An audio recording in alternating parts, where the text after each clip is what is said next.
So dear colleagues, let's kick off for this session. As all of us know, this conference theme is Look Beyond. And this panel is exactly fit into this our theme of this conference. And throughout all the panelists so far, kicking off from our governor's speech, first panel, and including the last panel, Alberto mentioned, for example, cyber risk could be included systemic risk analysis. So new technology, new risk is a key theme of not only the industry, but also regulators too. And again, this idea of members of the panelists and also moderator. My role is introduce our moderator today, Yoon Yu Kim. He's a director of insurance development in this host, Bank Negara Malaysia. And this concept of insurance development is very interesting, and I hope that you mention, Yoon, a little bit about what you do. And Yoon is in charge of insurance development, i.e., of course, new technology issues, microinsurance issues, as well as reinsurance and also trade issue, this ASEAN's trade issues, and I understand the reinsurance including. So he has a wide range of insurance development issue taken care of in this country, important country. So Yoon, please kick off. Thank you. Thank you, Yoshi. Can everyone hear me clearly? Is that okay? Good. All right. Firstly, thank you very much to IAIS for agreeing to come to KL for this year's annual conference, and the timing has been perfect because we've had the KL agreement firstly, and which is something to be cheered for, and of course Yoshi, we've been celebrating his service to IAIS as well. Nice to have all of you here back here from the coffee break. I think all of you have had a chance to log onto the app. But before we get into that, I'll just do a quick introduction of our panelists. It's going to be an exciting session because we've got a whole range of issues that we've touched on briefly beforehand. And we've got many, many perspectives as well. So I'll just start from left to right. Ms. Lee Ng is from the Chief Operating Officer of Lumen Lab. It's a MetLife Innovation Center in Singapore, where she's the Vice President of Innovation. Lee's an engineer by training, and she has over 20 years of experience in Silicon Valley, right, including in places like Siemens, Hewlett-Packard. She's currently responsible for leading the innovation management of Office of MetLife, and it aims to launch disruptive new business models and capabilities for MetLife in a whole range of areas: wellness, wealth, retirement. Lumen Lab places an emphasis on customer centricity using a test and learn approach. I think we'll hear a little bit more about that later. And has incubated 12 projects spanning technologies such as artificial intelligence, blockchain, and virtual reality. So thank you, Lee. Mr. Don Ferguson is President and CEO of the Insurance Bureau of Canada. He's also the chair of the Global Federation of Insurance Associations Disruptive Technology Working Group.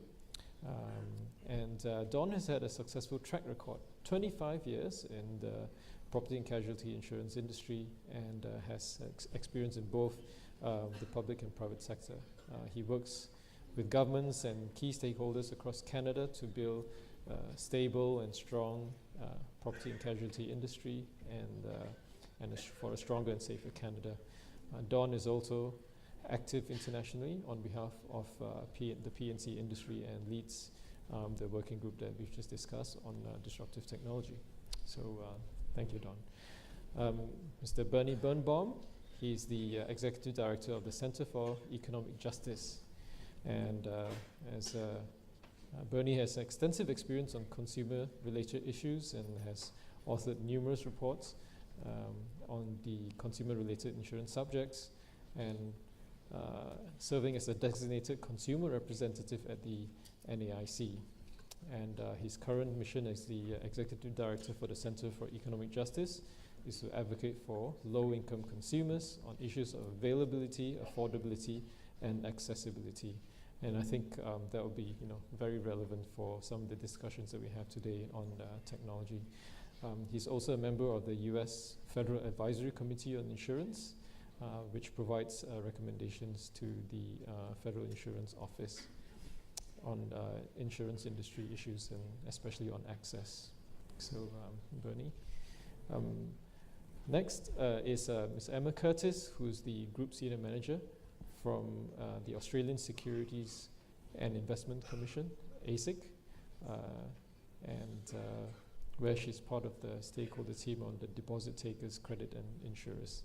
Emma is responsible for the oversight of life and general insurance stakeholders at ASIC, and as a key strategic priority promotes investor and financial consumer trust and confidence in Australia's financial markets. And previously she was a lawyer and has significant experience in various roles in legal and financial services firms in Australia, including life and general insurance. And last but not least, Commissioner Nicol. Ted Nicol is the president of the NAIC and has extensive experience in the insurance industry in the US. And he's also a member of the IAIS committees, serves on the Audit and Risk Committee and the Executive Committee. And Ted is also a member of the Federal Advisory Committee on Insurance. So that's the panel that we have lined up today. Fantastic. So we'll move on to we'll start off with a poll. And I think you've all logged into Slido, so if it could come up now, I think that would be good.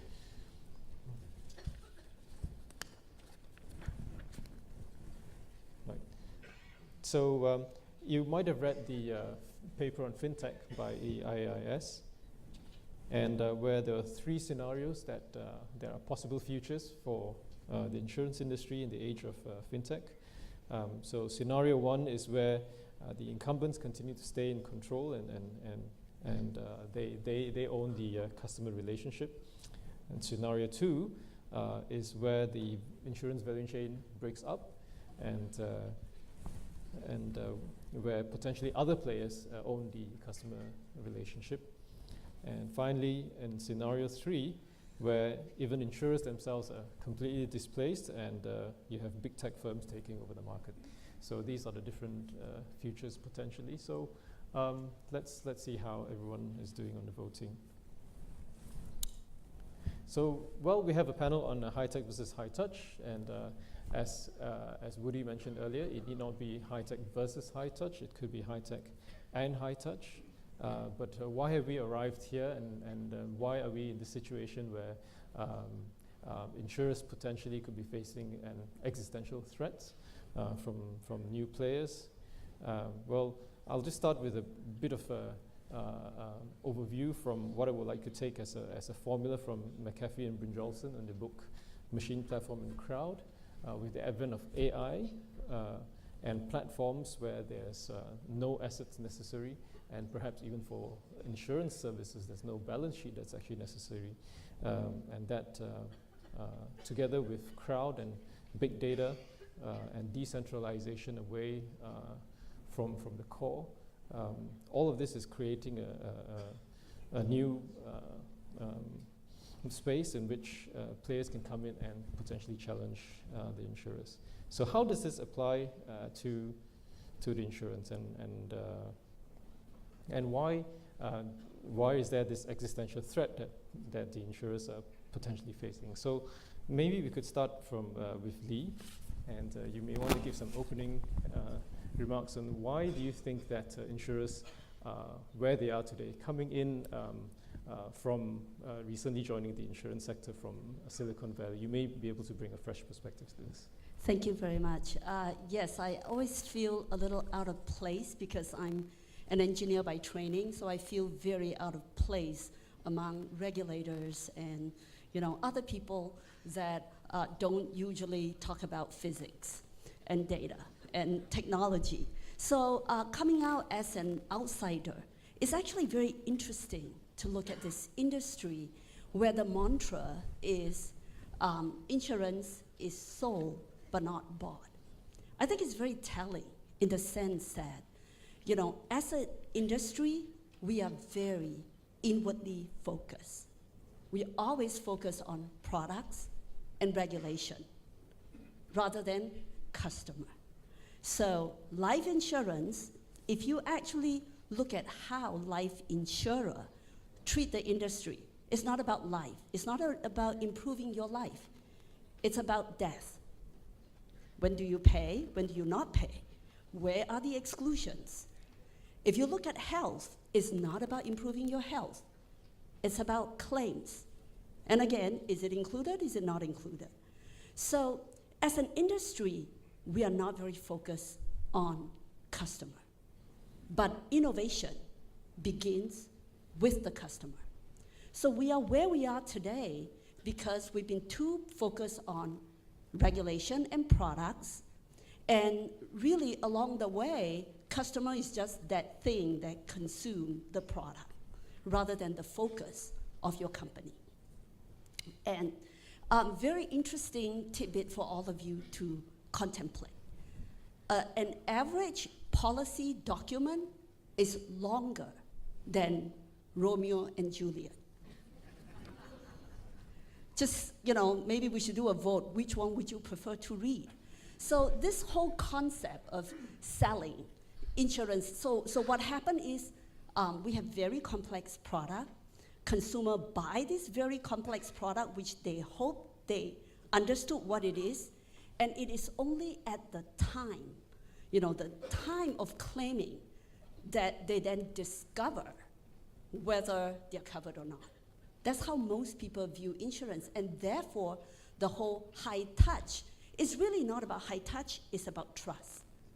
At the end of the day, it's about trust, right? You want to buy from a high touch place because you don't trust what you bought, so you hope that, you know, your cousin's cousin is more responsible than, you know, internet where you don't know anybody. So I think that's really part of the reason why we, you know, got from, you know, why, you know, we haven't adopted technology because every new thing comes with risk, and it's much easier to regulate things we already know, which by definition is old stuff.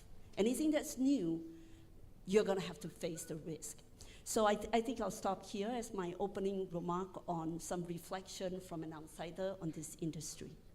Fantastic. Thank you, Lee. So that's a really key issue on trust. And I think there's a lot of catch-up that the insurance industry needs to do. And Don, I think you've made some remarks elsewhere that that's certainly something, a huge agenda for the insurance industry. So perhaps you could you know, share with us some of your thoughts on where you think the industry should go. Yeah.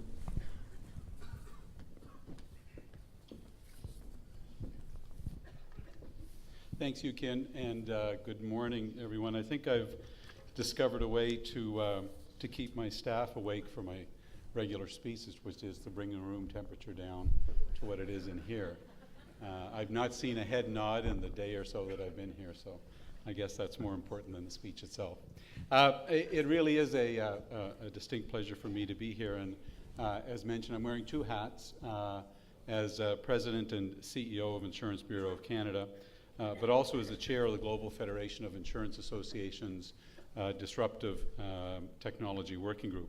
So let me just begin briefly with JAFIA perspective and recap our working group's guiding principles. The group looked at the role that technology and disruption plays in our marketplace, and we developed 4 principles that we believe can foster innovation, can protect consumers, and can promote competition. In particular, we call for regulatory oversight that is technology agnostic, not a phrase that is new to this group. But we believe that these rules can exist apart from whatever the underlying technology is. And our members, our insurers, want the opportunity and the ability to be the disruptor as much as being the disrupted. In Canada, we're talking a lot about the need for technology-agnostic rules. And I'm happy to say that the concept is resonating with our federal and provincial regulators, though as you'll hear in my remarks throughout this session, the progress has been slow. But I hope others in the room are making progress with their regulators back at home. Now let me switch hats and share with you some thoughts in my capacity as President and CEO of Insurance Bureau of Canada, the trade association that represents P&C insurers. And to help you to understand the challenges that we have in Canada, I'll talk first about two insurance startups that are innovating in the US marketplace, and I suspect most everyone here is familiar with them. The first one is Metromile. Metromile is an online insurance company that depends on robust telematics data to price policies by distance and by driving patterns. And the second example is Lemonade, an insurance company that conducts all of its transactions online, selling policies and paying claims. They boast that they can pay claims in seconds because they've digitized that process. These two innovations couldn't exist in Canada even if they wanted to, and the reason is regulation. In Canada, Metromile couldn't use telematics to fully or properly price. Canadian insurers can only use telematics to offer discounts on a price that has been determined by its traditional pricing formula. They can't use data on driving habits to actually set a price. Regulators cite privacy and consumer protection issues as the reasons why. And in Canada, Lemonade couldn't conduct policy transactions online from start to finish. That's because most provincial laws in Canada still require insurers to mail, yes, mail, copies of Romeo and Juliet perhaps, but paper proofs of auto insurance, auto policies, pink slips that you give to law enforcement officers. Everything needs to be done via mail and paper. But we expect this last rule to change in some parts of our country as soon as governments and regulators accept new and more technology-agnostic rules of engagement with consumers. Now, don't get me wrong, regulators want change too, and we're working hard with them to find that right balance. Recently, the Quebec regulator, the AMF, who is a member of the IAIS, created a think tank to study new technologies and provide advice on how to regulate in an increasingly digital world. So let me conclude by coming back to the topic today, which is high tech versus high touch. And I'd like to suggest that the two are not in competition. In today's marketplace, insurers must do both well. We're already focused on upping our game when it comes to high tech, but let's not forget the very real value of high touch at some crucial points along the value chain. I'm thinking particularly about the claims process, which can be a complex and sensitive point at which our customers need highly personalized service. So at IBC, we did some post-disaster research to understand how our industry could improve its response to major events. I want to run a very short clip for you. These are interviews with victims of the Fort McMurray wildfire, which occurred in 2016, which stands as Canada's largest insured loss. So if we could run this clip now, please. We went in and met with the adjuster one day, took all our paperwork. They cut us a check within days. Make my adjuster more accessible to me. We were treated as if we didn't know what we were talking about. We were treated as if he shouldn't have been there, as if we were a burden. So clearly these people had different experiences, but what they each tell us is not that they needed a better online interface. No, what they needed was respectful and compassionate personal experience. So as insurers, we need to excel at both the high tech and the high touch. Thank you, and I look forward to your questions. Thank you. Thanks, Don. Well, that last clip, I think, leads us nicely into what Bernie would have to share with us, coming from the consumer perspective. Clearly, whether it's high tech or high touch, many lives will be impacted by how we progress, how the insurance industry evolves on this. Over to you, Bernie. Thank you. So thanks very much to the IAIS for inviting a consumer stakeholder to participate in your annual conference and for the opportunity to participate on this important panel. I also want to thank the NAIC for its ongoing support of consumer participation here at the IAIS and at the NAIC. The NAIC's support makes my participation possible today. So I'm going to start with 6 points about what's so big about big data. Insurers' use of big data and digital technology has huge potential to benefit consumers and insurers by transforming the insurer-consumer relationship through discovering new insights into and creating new tools for loss mitigation, and by creating new methods of access through mobile and digital technology. 2, insurers' use of big data has huge implications for fairness, access, and affordability of insurance, and for supervisors' ability to keep up with the changes and protect consumers from new and sometimes unfair practices. 3, the current supervisory framework generally does not provide supervisors with the tools to effectively respond to insurers' use of big data. Big data has massively increased the market power of insurers versus consumers and versus supervisors. 4, market forces alone, what trades in the US call free market competition, cannot and will not protect consumers from unfair insurer practices.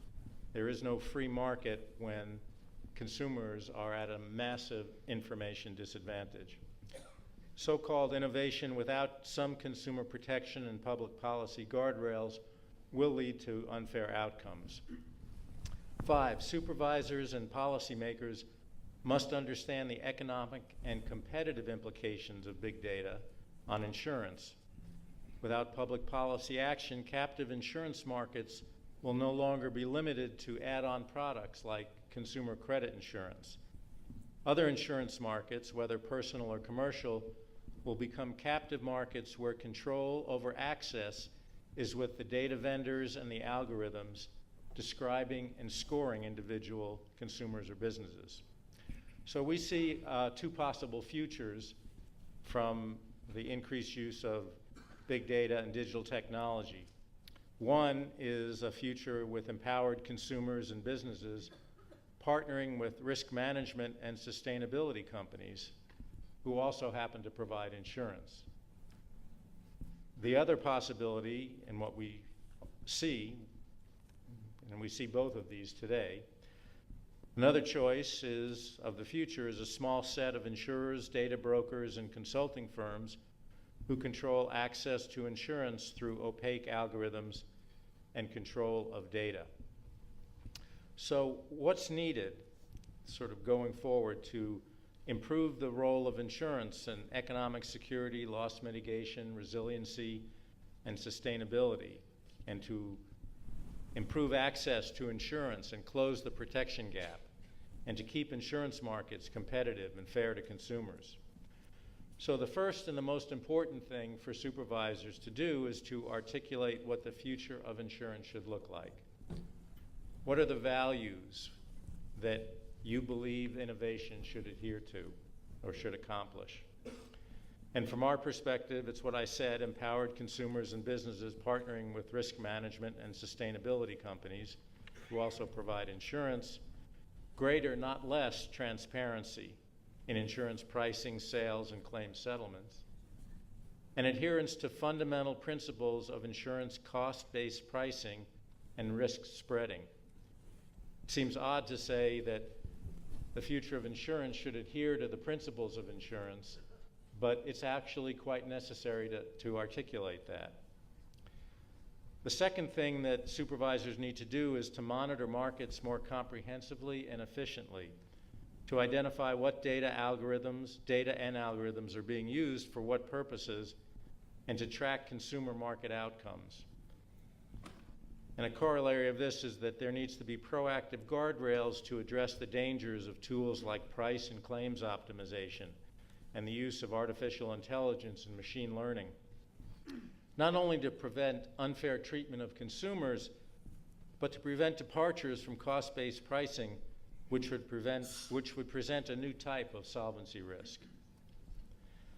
The third thing that we urge supervisors to do is to improve the competitive operation of insurance markets by empowering consumers with better information, including information on insurer and intermediary performance. It's amazing that in this day and age, there's no information about how well insurers fulfill their promise. How well do they settle claims? You can get consumer information on almost any type of the performance on any type of consumer service or product except insurance. So there's tremendous opportunity to be able to provide new and better information to consumers in a more timely fashion, optimized for a digital world and reflecting the insights of behavioral economics. And a corollary of this point is that supervisors need to have economic analysis tools. You need to be able to analyze the competitive structure of markets as well as understand insurance. So for the IAIS, our message generally is to ask you to devote significantly more resources and emphasis to conduct of business issues in order to address this whole issue of big data and digitalization. And specifically for 2018, we ask you to develop best practices and tools for supervisors for monitoring markets and consumer market outcomes in an era of big data. If there's one thing that we think supervisors lack today, it's the ability to really monitor markets effectively. And for the IAIS to help develop some best practices and tools for these would be a major accomplishment. So I'll leave it at that. Thank you. Thank you, Bernie. So so that's a very clear agenda indeed for us supervisors, and so it's appropriate now that we have some views from the supervisors. Emma.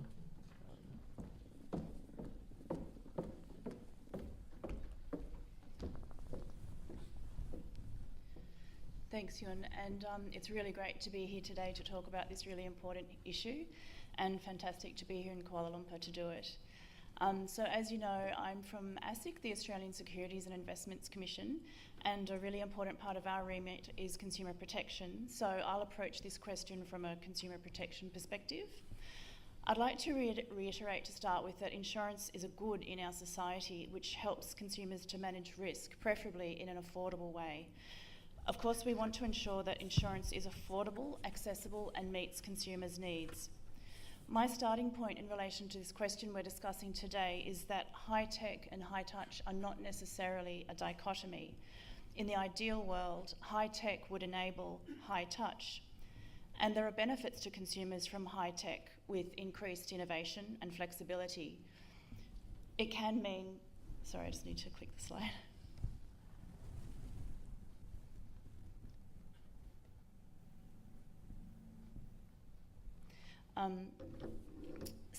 Increased innovation and flexibility can mean more customised products that meet consumers' specific needs, the ability to shop around and find appropriate insurance cover at a suitable price, and faster claims handling with minimal friction points for consumers. However, I am concerned that there are inherent risks in the move to increased use of data by insurers. Of course, insurers have always used data and analytics to analyse risk and to price it. There's always been an imbalance between insurers and consumers' access to relevant information in pricing risk, even though in many jurisdictions there's a reciprocal duty of disclosure on insurers and purchasers of insurance. This helps insurers to correctly price the risk. In the world of big data, increased use of artificial intelligence, algorithms, and new distribution channels, I see the potential benefits to consumers and insurers alike increasing, but we do need to ensure that consumers are protected from misuse of the data. As regulators, we need to keep up with these changes and examine the risks of consumer harm and how we can intervene to ensure that product development, distribution and claims handling works to benefit consumers as well as insurers. We need to ensure that we have a toolkit that enables us to take timely action where there is misconduct.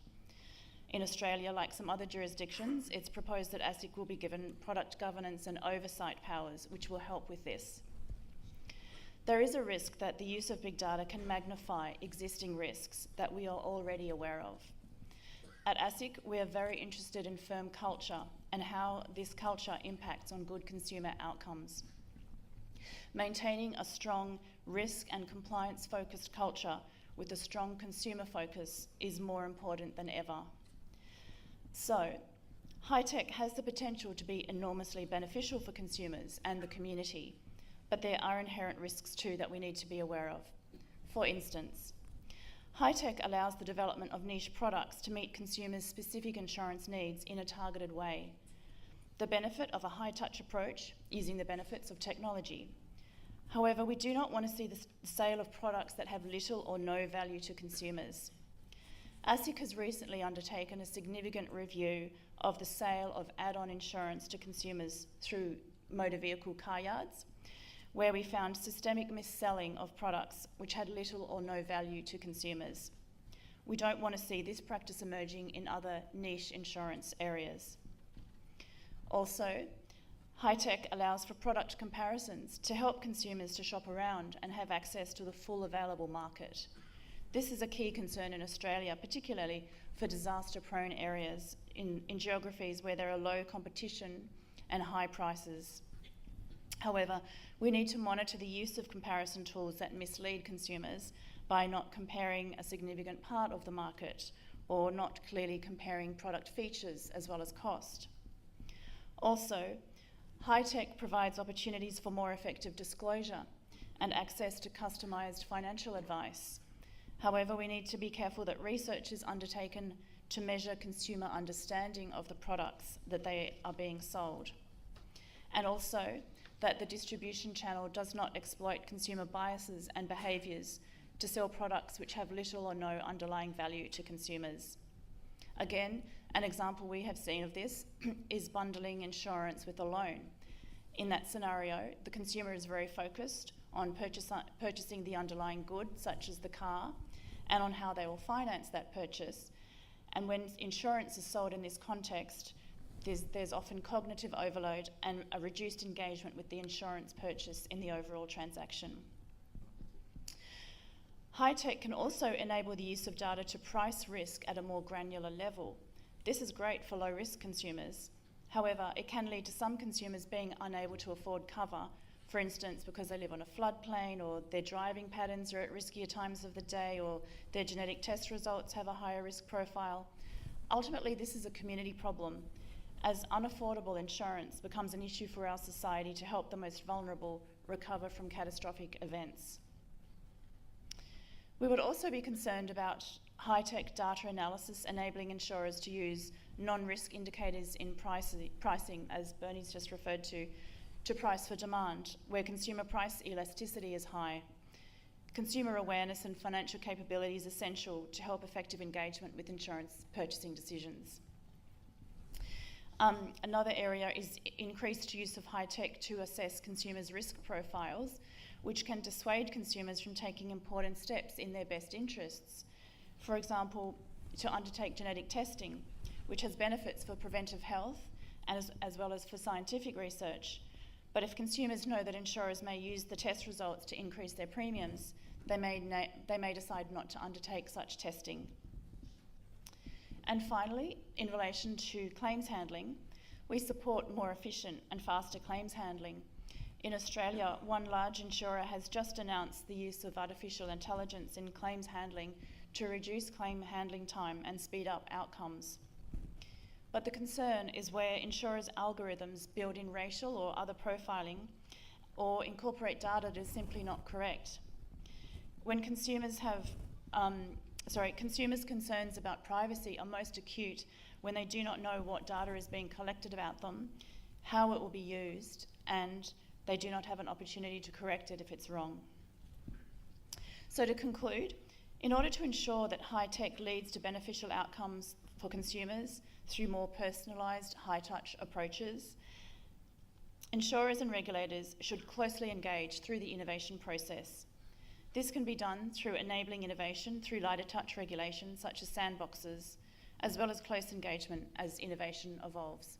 And I've just put a slide up there to show an overview of ASIC's Innovation Hub. Regulators need to understand the potential for consumer harm both now and in the future, and to continually assess traditional regulatory models to ensure that they remain appropriate in a high-tech world. And governments need to ensure that regulators have the tools that they need to regulate the conduct. As a society, I think it's important to ensure that insurance continues to meet the needs of the community fairly and beneficially.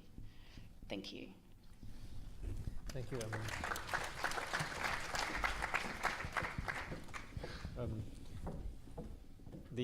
The new risks, data privacy, and also impact to consumers is something that we're all concerned about as supervisors. So I'd like to invite Ted to perhaps share some of his perspectives from the NAIS. Sure, and again, thank you for the opportunity to be here. I don't know what we're all worried about. I mean, that internet thing is just a fad. It's never gonna take.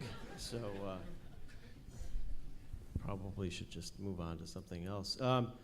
No, seriously, I think there's a lot of great issues identified here up on the stage, so I don't want to replow old ground. I don't want to sort of try to keep on the schedule, but I would like to just give a couple of perspectives from the U.S. Regulatory side on some of the issues that are front and center for us. I think we have, as U.S. regulators, have undertaken a significant step forward over this past year, maybe year and a half, engaging more on a regular basis with InsurTech, with FinTech, with other startups, either in one-on-one sort of situations or at larger technology conferences where we're actually putting regulators in front of companies that are either developing new delivery channels or new types of ways to assess risk. And it's been a very eye-opening process for us as U.S. regulators when we actually sit in front of a tech company that's coming up with a new idea for a distribution channel or a way to sell products. And they look at us and they have no idea that there's even an insurance regulator. They just figured they could build it and go. And it's been a very beneficial, I think, conversation between both the regulators and the startups to understand that there is a regulatory framework, that there are laws and regulations that affect what they do and how they do it. And I will tell you, the startup community has been very open to having these conversations and has been very interested in finding out what they can and can't do. So it's been a good journey that we've been on this year to, again, better engage with that community. The other thing we're seeing is, of course, there's all these great startups, but the existing companies, the larger companies, are just either vacuuming up all the startups and employing their technology into their own processes, or we're seeing again a lot of existing companies developing their own technology, and it's all driven on the need for on changing consumer demands, as well as providing new delivery channels for individuals who maybe never had an income protection product or some sort of an insurance product to protect them from, provide assistance should something bad occur. So there's a lot of good things going on, as well as the kind of the scary things that we've talked about a little bit. And in terms of addressing the scarier, darker stuff, we as U.S. regulators have also been exposed to so many complicated new technologies using data, using algorithms, which it's quite frankly hard for us to understand. So we're also on a path to leverage, as regulators, to leverage our own technology to better understand, so it's sort of an arms race to keep up with what industry's doing as industry tries to better address the needs of consumers. And so it's gonna be sort of a back and forth, I think, for quite some time. But to Emma and Bernie's points, we really need, as regulators, to better understand how companies are using data, how companies are gathering data, making sure, and nobody likes to hear this, but underwriting is discriminatory in nature, which it is what it is, but it can't be unfairly discriminatory. We can't allow companies to gather data and use it as proxies, perhaps, for something else. And that's going to be a challenge for us as regulators to continue to understand how a lot of this new technology is actually working when it's collecting data and producing outcomes. So we've got a long way to go, but I think the conversations between regulated entities and the regulatory community is certainly ongoing. And as we move forward, both from the U.S. perspective and as well as from the IAIS perspective, we should continue to embrace the technology that is providing security and peace of mind to people that could never be reached in the past, but as well continuing to understand the opaqueness of which some of the technology and the challenges that presents regulators, both on a national level in the U.S. and a global level, as we undertake studies of these things at the IAIS. Thank you, Ted. And that was excellent first round of discussions. Now maybe we could just go back to some of the areas that was raised, and perhaps maybe for Lee and Don to respond. I'd like to take up this point about the accountability for the data and how it's used, and how the black box, as it were, and the potential effects on the consumers. Many benefits to be gained, but within MetLife, I understand Lumen Labs is also trying to change the culture.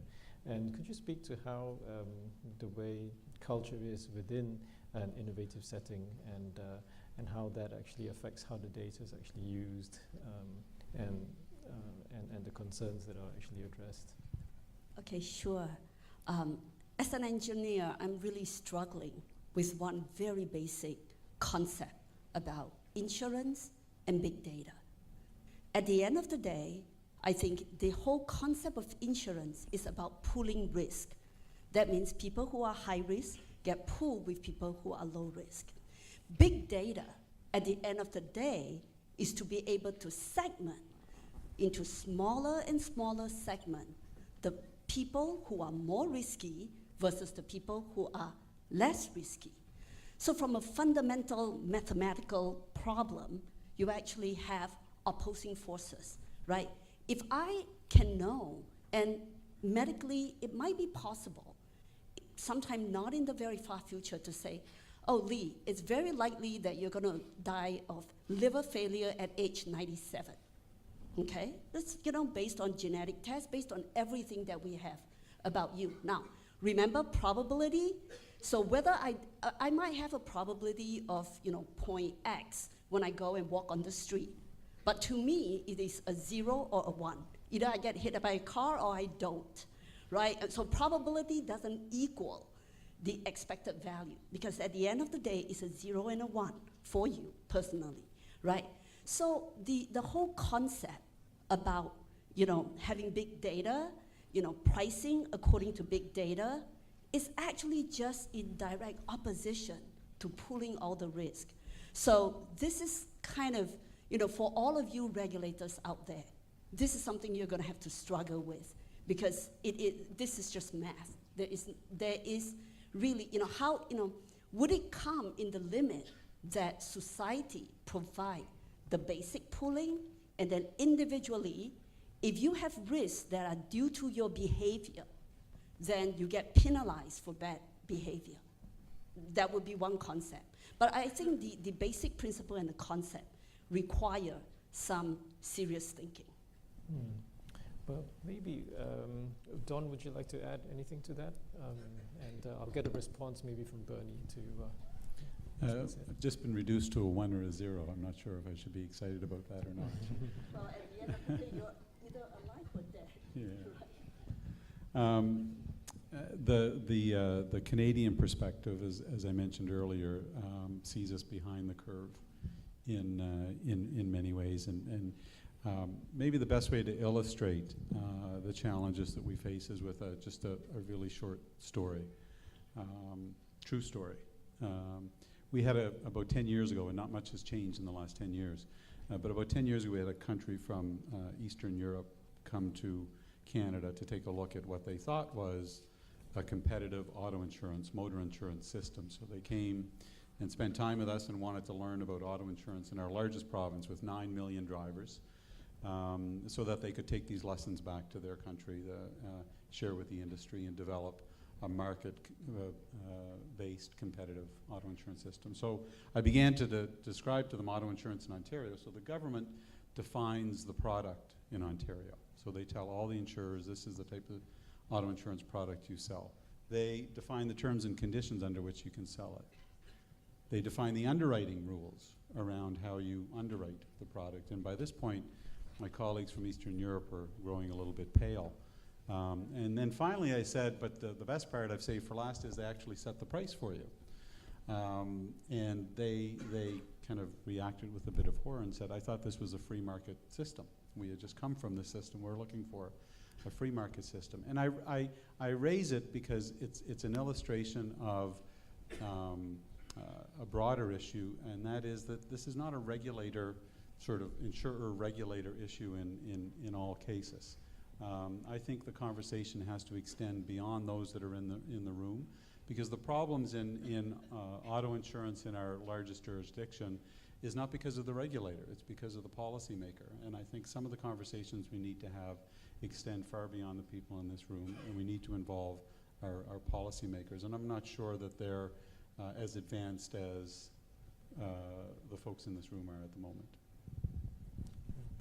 Well, I certainly think that policymakers need to be engaged in these conversations, but I think that supervisors have a much greater role than that would suggest. So a couple of points. The first is that the risk spreading role of insurance is separate and distinct from the pricing of insurance. The risk spreading role of insurance is I have 1,000 people who form a pool and I'm insuring all their lives in the event somebody dies.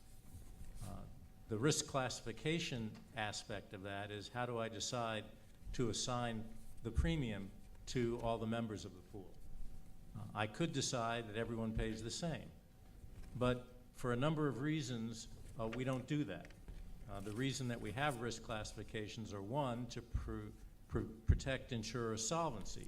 We want to make sure that insurers don't misprice dramatically and therefore expose themselves to financial ruin. The other reason that we have risk classification is to encourage loss mitigation, to provide consumers with incentives for pursuing less risk and doing sort of risk avoidance. So the problem that we have with big data is that there's no end to the granularity of the risk classifications. So the loss mitigation role is lost because you can do risk classifications or pricing based on all sorts of things that aren't related to risk, such as your price elasticity of demand. But the other aspect of it is that you develop a granularity that long exceeds the usefulness for protecting insurer solvency and foregoes and prevents the loss mitigation role. A good example is the use of consumer credit information. Insurers love to use consumer credit information in the States because they can develop very granular pricing. But in terms of loss mitigation, it has no function it provides no feedback to consumers to engage in less risky behavior. And in fact, it penalizes consumers for things that are outside of their control, such as recessions and abusive lending practices. So that's where I think supervisors need to step up to educate policymakers about what the function of risk spreading, what the role of risk classification is, and where the balance in risk classification is to accomplish those goals. Maybe I could just briefly come back to Lee, if you would like, if you could respond to what Bernie said. I mean, about that extreme level of risk classification. Does that mitigate against some of the benefits of the innovations that you're seeing? No, I feel I'm in perfect agreement with him that, right now, the problem is the lack of clarity of thought, and I think he really outlined it, the risk pooling versus the risk classes. I think that's a very good way for regulator to look at it. Fundamentally in a free market, we're gonna use data to maximize sales, right? So that's kind of what the free market is. So I mean, in perfect agreement that big data could be misused, but on the other side, big data could also be used to make it much easier for the consumer. For example, in the, like I said, innovation begins with the customer. We want to have simple product that customer can understand. And the Romeo and Juliet that we send out to them is not very understandable. So if you have, basically technology like AI and so on to help consumer think about what, understand what it is, as well as use big data to help consumer know what type of product is relevant to them, it could be useful. But then it could also be misused, as our panelists have pointed out. In either case, I think there is quite a bit more that regulators need to understand and to extend the areas of our responsibilities, because there are many players now that are coming in that are from the outside the regulated sectors. And again, the theme of high tech versus high touch. And again, there was a very interesting poll result that we had there, which is, if the team could put that up, I'd like to have a couple of exchanges with Emma and Ted. So it seems that audience is in fairly strong agreement that the insurance value chain will be broken up. We'll have some fragmentation of the value chain. We'll have new players coming in, many of whom perhaps may not be in the traditionally regulated sphere. So what are your thoughts, Emma and Ted, about the involvement of non-traditional players in this space, and how we could actually have that monitoring across the whole value chain if some of them are not regulated by the traditional supervisory authorities.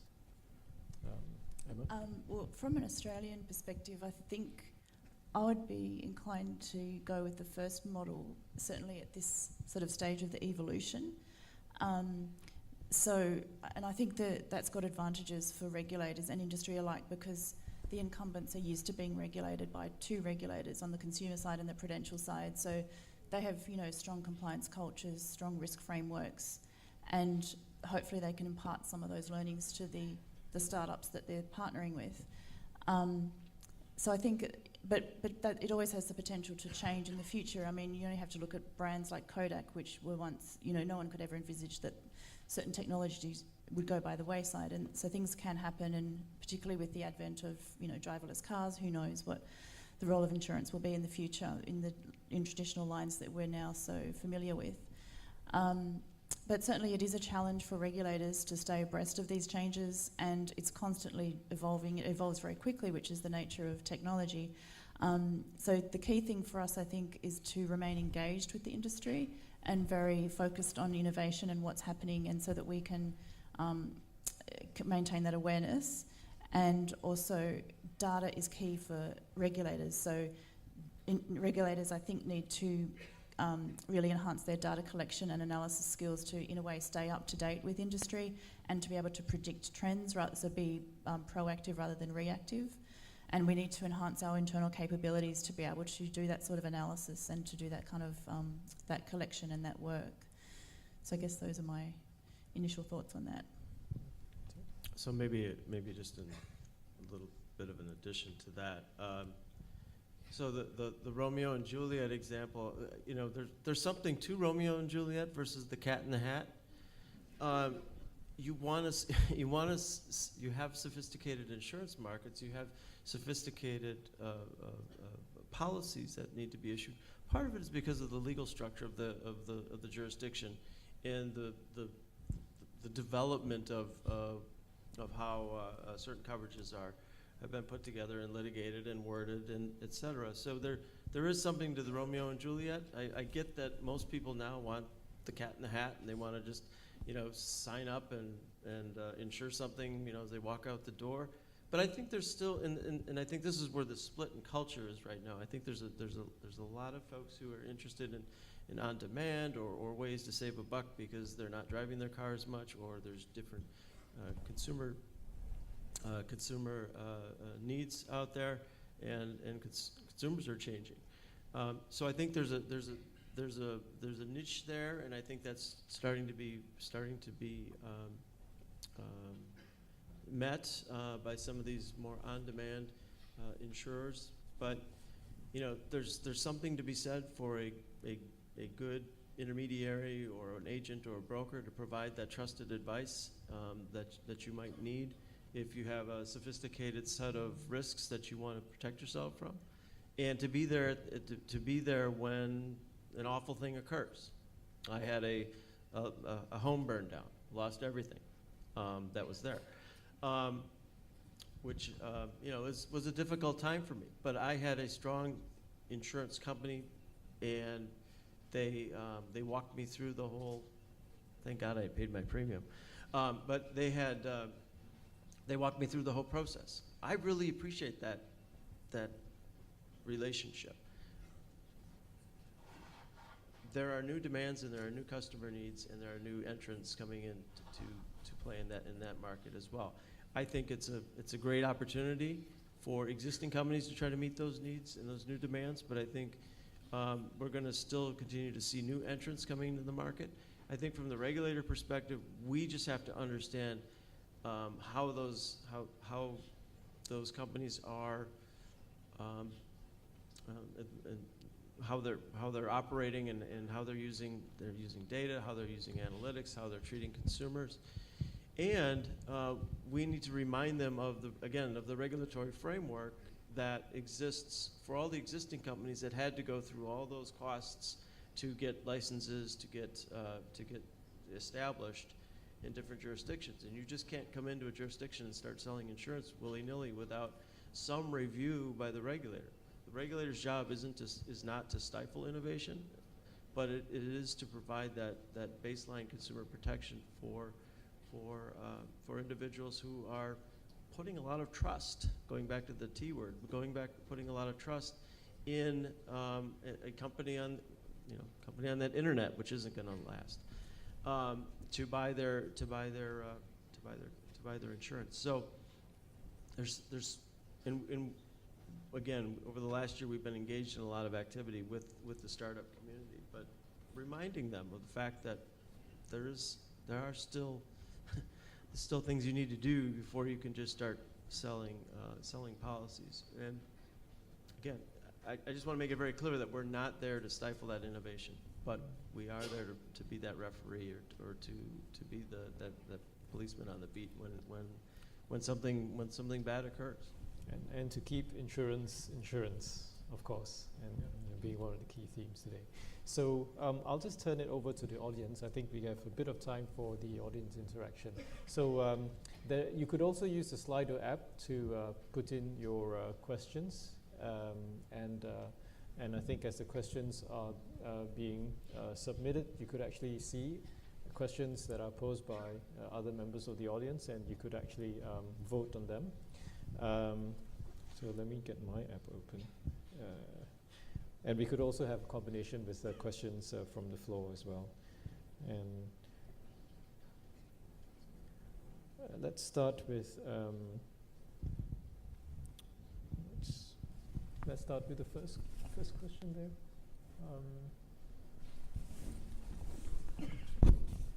Okay, all right. So there's a question here, just to find out a little bit more about what IAIS is up to. Is there a specific IAIS project on regulating high-tech distribution channels? I think that's...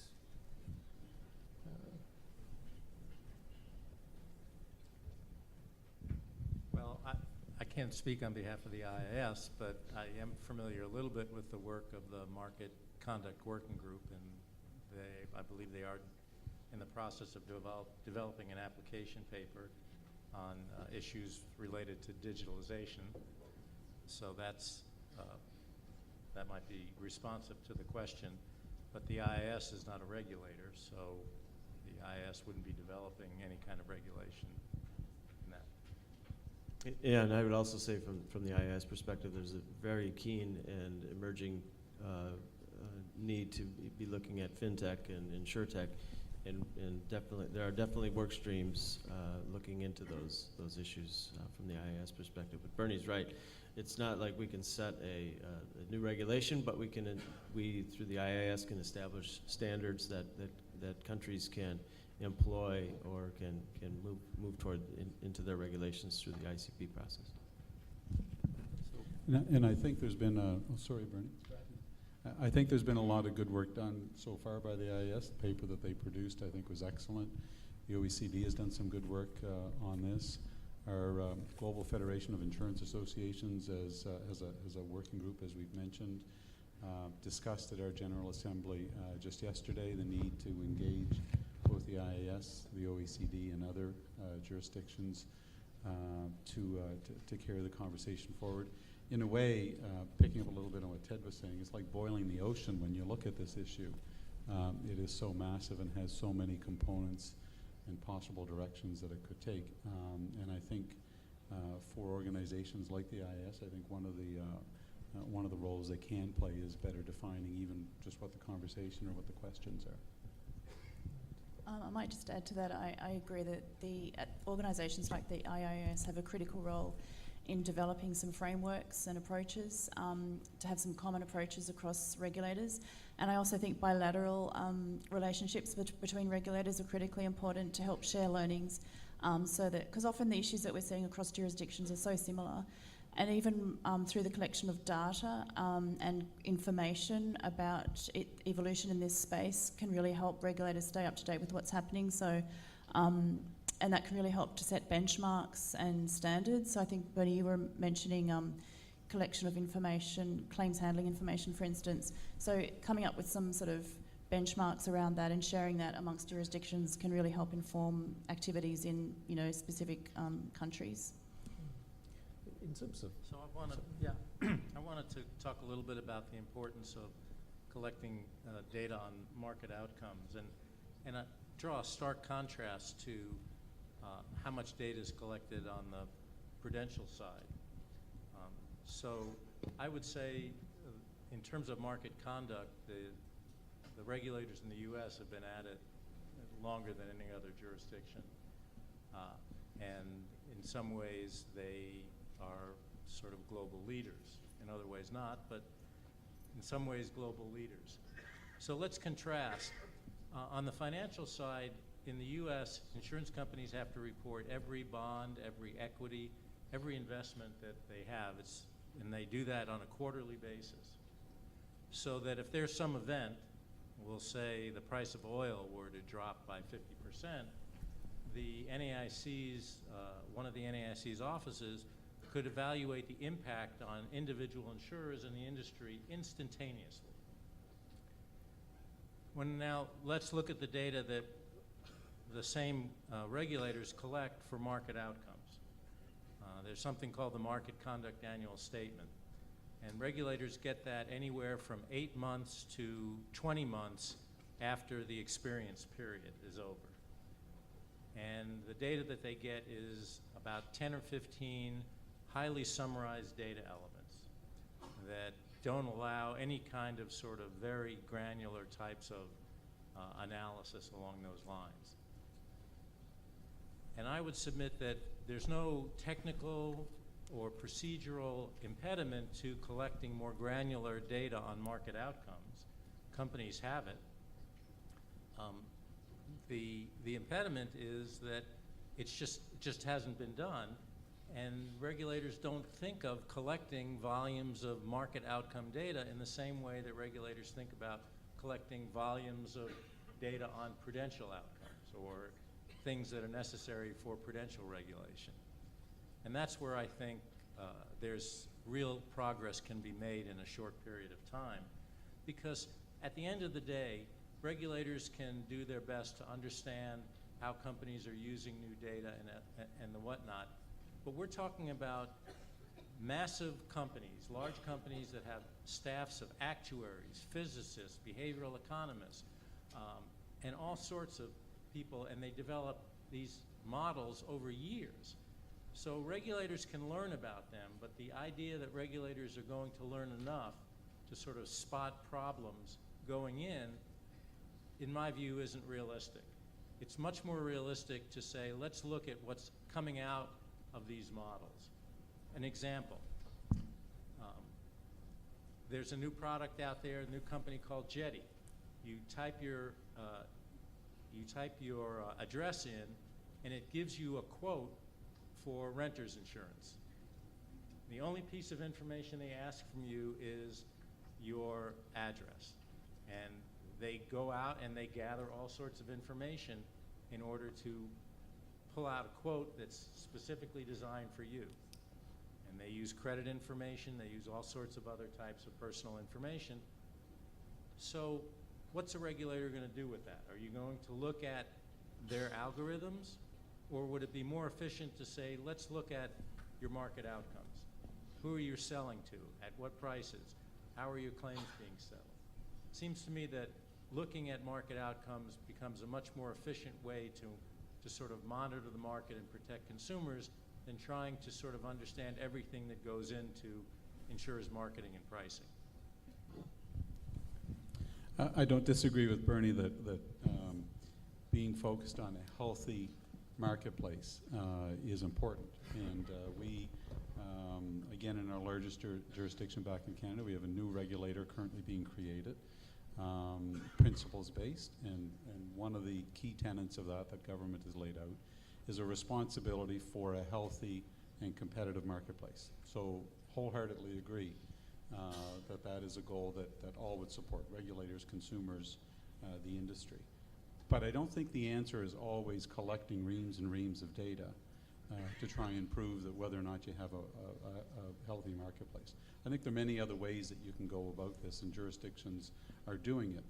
There are all sorts of surrogates that can be used as opposed to, again, requiring companies, in addition to the copious amounts of prudential information that they're currently filing, and they're filing market conduct information. I know in Canada there's a new national requirement for companies to annually file a new series of data points on market conduct.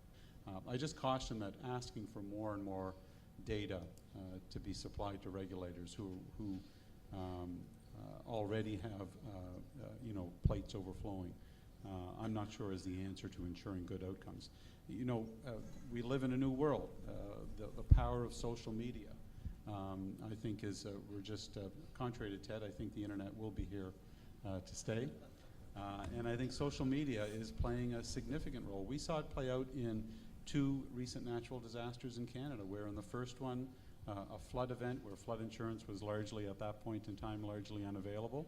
Social media played a huge role in changing company behaviors. And then we saw it play out again in the wildfires just last year. So I think there are all sorts of ways, short of requiring companies to file more and more data, to get at, I think what Bernie and I agree, is a good outcome for consumers.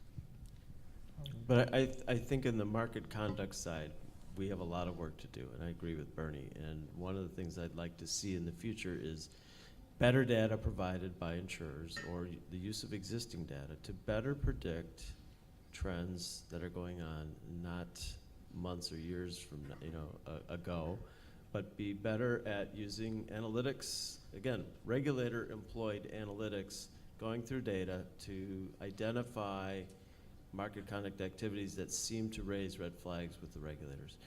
And that serves as a basis of a targeted exam or a conversation about a particular practice to get ahead of it, rather than using as a regulator, using our limited resources and then just launching market conduct exams on unsuspecting companies and trolling around till we find something.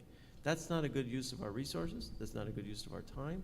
And given the fact that we do have now access to better analytics, very powerful analytics, as well as potentially access to better data, I think would make us better regulators in the long run in protecting consumers.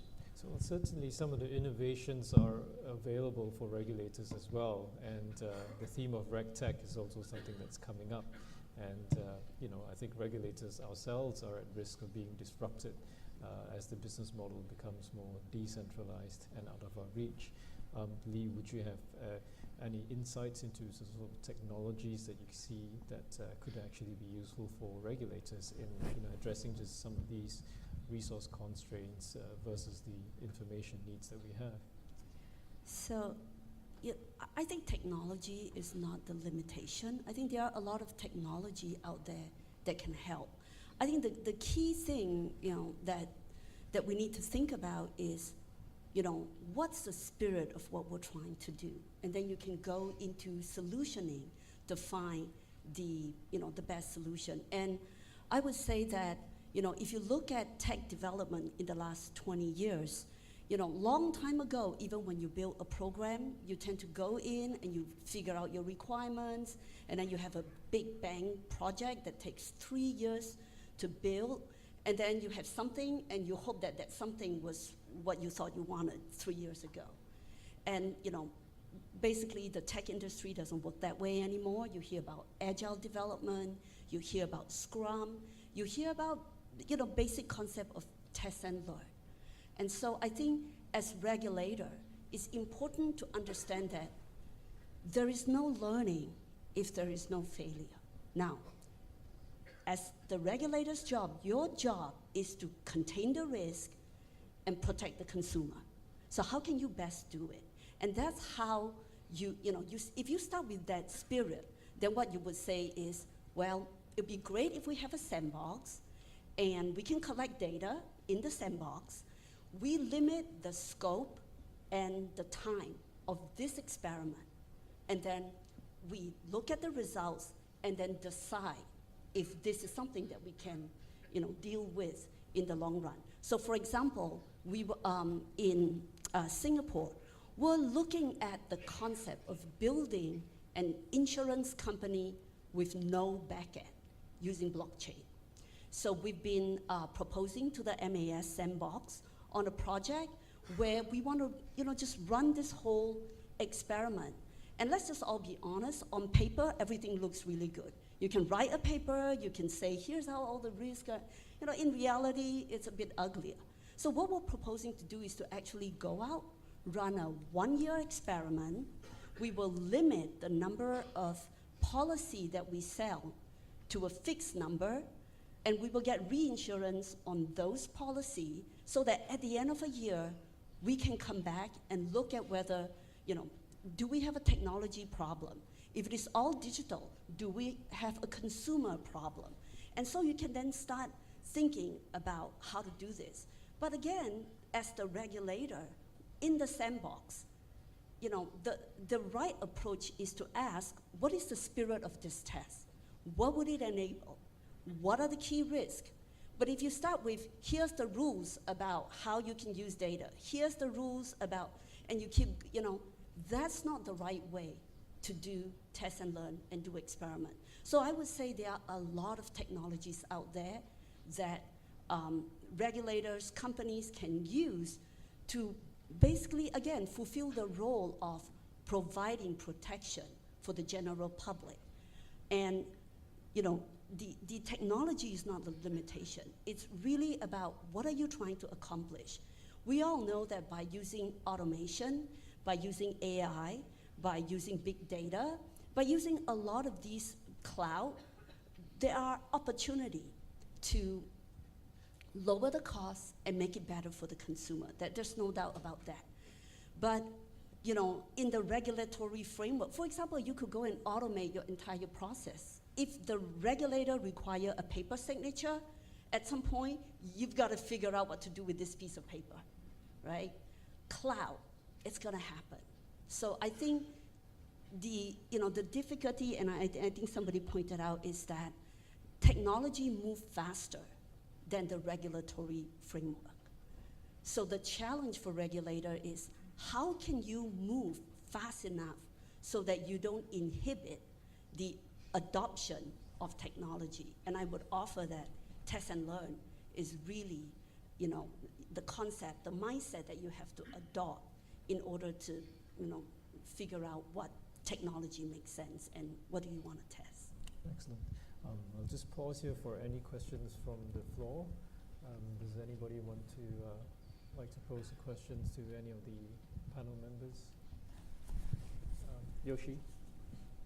It's rather comments, just to following what Ted mentioned, what the IAIS does and will do. What the IAIS does is now we are formulating so-called platform of regulators who are interested in these activities. So we try to exchange, it's formulating now, so it will be developing soon. So regulators who are interested in this area regularly exchange information. We do not take normal sort of committee or working party structure because, as you mentioned, constantly evolving. So creating a solid structure might not work well. So idea is regulators constantly exchange information and identify issues, as you mentioned, Lee, like sandbox issue, or as you discussed, data issue, discriminatory usage of data issue, or the boundary between insurance regulation and other regulation, or interaction with, for example, we did not work so far, for example, telecom industry, but it could be. So those untested issues, which are testing in some jurisdictions, regulators, we create a platform that regulators can exchange. So this is one important, and I'm sure that Vicky mentioned, we are going to discuss 5-year plan in the future from January, and this would be a very important subject matter how IAIS would deal with. And more specifically, as Ted mentioned, market conduct, consumer protection issue is a key element that we really move on and work on. So our market conduct group writing application paper with regard to consumer protection point of view. And to some extent, it's very much related to fintech, but a bit different issue. But important is cyber. So cyber, we are drafting application paper, and which could be included in our core principles. And microinsurance is also very important element that in the future or coming, it's a huge impact of this new technology in emerging market, particularly microinsurance. So that element we are also taking into account in one paper that we are drafting. So we have a structure, and we want to consider in the future. And bottom line, this is my personal comment, but you mentioned we have to consider or review the regulatory approach. In other words, we're very timely action, and the governor mentioned at the opening yesterday that that span of creation of concept of regulation, we really seriously consider because technology is constantly evolving, and regulators should cope with that reality too. So that's my personal comment. Thanks. Thank you, Yoshi, for clarifying that for us. Bernie, your response. So I wanted to respond to the last couple of comments. One that struck me is the sort of the pace of innovation. So if you're a supervisor and you want to sort of protect consumers, and you're looking at all this innovation that's coming around, it seems completely impossible to me that as a supervisor you're going to be able to understand every type of innovation that's going out there and understand the sort of under the hood for each type of innovation. There's just so much going on out there. On the other hand, and it's changing all the time. On the other hand, when it comes to consumer market outcomes, you can monitor that on a consistent basis over time. You can find out who's being sold what at what price. You can find out how claims have been settled, and do data analytics and the same kind of data mining that insurers are using, but you apply it to regulatory data. But what it means is it's sort of changing the mindset of market regulation from it's an auditing type of function to an analytic type of function. And when you sort of change that mindset to analytics, and you realize that the foundation of analytics is data. And in order to apply advanced analytic tools, you need something to apply that to. And ultimately, it's more efficient for insurers, because why would a regulator need to go in and look at corporate governance, look at their pricing models, their claim settlement models, if every piece of data that the regulator has about this company says that they're treating consumers well? The problem, I think, with our current system is that it doesn't leave companies with good market outcomes alone and focus the attention on the companies for which there are real problems with consumer outcomes. So that's why I think it's ultimately more efficient, both for regulators and insurers, and more effective for companies to be reporting granular transaction level market outcome data to regulators. Maybe I'll just Yeah, highlight. can I second that? Because I think that's a really important concept. Because if you measure the outcome, you allow the experimentation to happen with minimum regulation is probably not what I should use, with mindful but not excessive regulation, so that new technology can be used, and you are monitoring the outcome instead of monitoring the process. I think it is the process. Like some countries, for example, limit the number of products you can sell, you can file per year, the number of filings per year. And that will greatly limit the ability to do experiment, because if I can only file 4, 6, name a number, I'm gonna try to optimize those products for maximum value to the company, right? I mean, that kind of makes sense.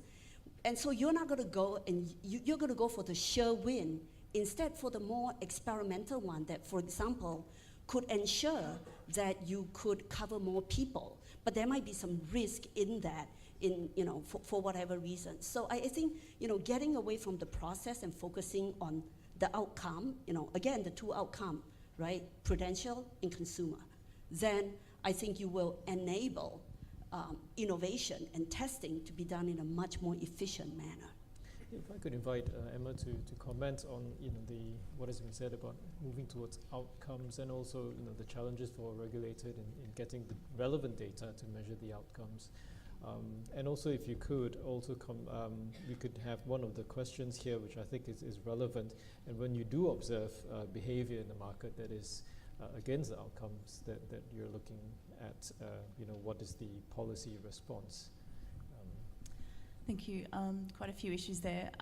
So in relation to a sandbox approach, I guess the challenge there is for the regulator, we want to encourage innovation and be facilitative towards it, but at the same time, of course, we have to be concerned about potential risk to consumers if something goes wrong. So we have very established frameworks around licensing and capabilities in order to authorize somebody to go ahead and issue a product into the market. And to remove some of those frameworks to allow innovation, whilst we want to be able to do that, we have to be cognizant of the resulting risks potentially to consumers who are entering into these products without realising perhaps that they're part of an experimentation, I guess. So it's a question of measuring that risk and taking a risk mitigation approach. So that's why there are certain caps on the number of consumers who can take out these products, or the monetary value of the products, or the duration of the time frame within which they can play in the sandbox. So, I know that industry can find that frustrating, because it can place limitations on them. But it's just one of those challenges that we face in this new era, I think. And I think the way we deal with that is through communicating about some of the challenges, or perhaps innovators partnering with existing licensees to help develop some of those ideas and concepts. In relation to the collection of data, I think at ASIC we agree that data is power, and we need to collect data to be able to identify trends before they occur and to be forward-looking and proactive, and granular data really helps us to do that. So we're developing we're developing our data networks and our data analysis capabilities, and I think getting ongoing granular data is really important, so that it's not just collect once, analyse, then go back and collect again, but you have ongoing trend collection, so that you can identify trends as they occur. And I think that's good for industry ultimately, because it helps, it identifies issues, but it also tells the good stories, like where there are low rates of declined claims in particular product lines. That's a really good story, and it can help remove some of the myths that circulate, through the media or whatever. These are complicated products, and it's quite hard often to explain in a simple way how they work and why there are certain outcomes, particularly in relation to life insurance, where someone might suffer an event but it's not covered. They think they should be covered, but if you can explain the broader context of the overall industry and claims rates overall, that really helps, I think, to maintain value in the product. So we're actually partnering with APRA to collect life insurance claims data. We think this is quite a new approach. I think it's potentially the first time it's been done. There is a little bit of friction as we progress through that to get consistent data across the industry, but overall we think it's a good idea for both regulators, Prudential and consumer, to get access to that data, and ultimately to be able to have some public data that consumers can have access to and that insurers can have access to as well. And sorry, there was a third question. Your response when the market participants... Oh yeah, when things go wrong. Yeah. So our response to that is very much dependent on what the underlying issue is. So we will look at remediation if we think there's been consumer harm. We will use persuasive efforts to if we think there's been some misconduct that needs to be addressed, then we will talk to the industry participants about putting things right for consumers and correcting products. So that's looking backwards, and then looking forwards, making product enhancements or changes to distribution strategies to make sure it doesn't happen again. And I'm just trying to think if there's been a particular issue in relation to fintech. It's probably a bit early to say, but certainly we're very cognizant of some of the issues that we've seen around selling add-on products. So where the consumer's gone in to buy a particular product, like a car, and then they've been sold another product, and they're not focusing on that insurance product because of behavioural economics, and they're focusing on getting out of the car yard with a car and getting a loan so they can buy that car. So I guess that kind of business model potentially could lend itself to other types of niche insurance products in the new world through new distribution strategies. And so I guess that we'll be wary of that kind of thing occurring. Excellent, thank you. So we're running up against lunch. We'll just have a half-minute final remarks from each member of the panel, and also your vote on whether you think that the future will belong to the incumbents, other participants coming into the value chain, or the big technology firms wiping everyone out. So maybe I'll start with Ted and come back this way. So my vote is the value chain does not get disrupted. I think things continue as companies that were engaged in insurance products and delivery leverage new technology within their existing systems and continue to meet changing consumer needs. Now I know that's not the majority view, but that's oftentimes my perspective. The one issue we didn't talk anything about was cyber. And so with all of the stuff we talked about today with regards to innovation and technology, I think the one area that we also need to be really focused on is cybersecurity And again, that's another 4-hour presentation at another time. But that is one issue that does play into a lot of the innovation and technology and the new relationships with consumers, and what happens and whose responsibility is it when consumer data gets lost in the shuffle or gets stolen. Thank you. I would agree. I think it's Model B, the incumbents stay largely in control with some partnering with startups. So in closing, I would say that at this time, culture is important. It's a key issue to consider, and I think that's going to help firms get through these times and adapt to new changes. A strong compliance culture can really help sort of negotiate through the areas where there may be tendencies or to innovate in ways that are not consumer friendly. And I would also stress that I think it's important for firms, when they're developing new products or distribution strategies, to look at things through a consumer lens and ensure that there is a benefit to the consumer from what's being offered. And I think that the way to do that is to go out and talk to consumers and test it with consumers and actually check that they are getting value from the product and that they understand what they're purchasing as well. Thank you. So in terms of the poll questions, I think the market has spoken. I think the bulk of the investments have been from insurance industry, either investing in or purchasing insurtech operations and purchasing ancillary businesses to get access to more consumer data. So I think if we do see sort of the value chain being broken up, it's going to be because the insurers themselves are breaking it up. But I don't see big tech firms having any interest in actually becoming risk, bearing any risk in this deal when they don't need to and can make money just by virtue of their data.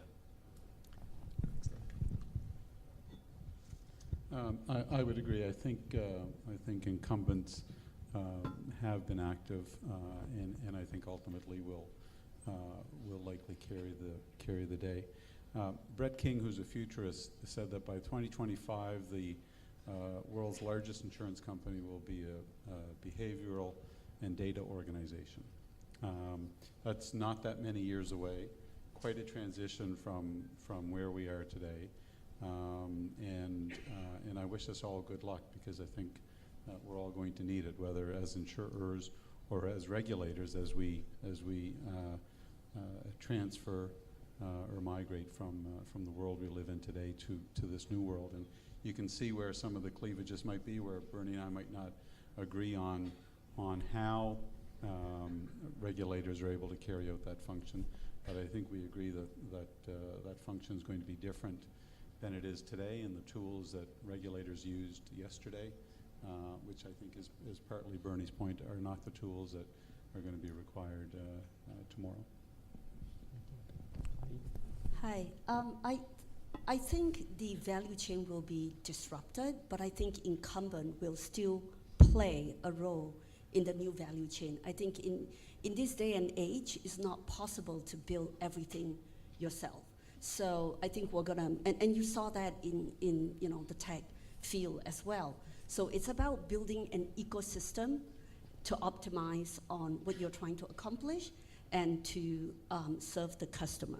So in terms of closing remarks, I have 3 points I want to make. One is that everything new comes with risk. So whatever you're doing, don't be so restrictive that you inhibit the technology adoption. And don't start with the rules, start with the intent, and start with understanding the risk and time bounded and amplitude bounded. The second point I want to make is about test and learn. Again, it comes back to you limit the experiment and you start with the spirit of the experiment and you learn from the data. The third point is the one that I'm most passionate about. Innovation begins with the customer. MetLife started Lumen Lab because we want to innovate beyond insurance to improve people's life. So product should be transparent, easy to use, or easy to buy, not easy to sell, which is what most insurers focus on. Easy to buy, easy to understand, easy to claim.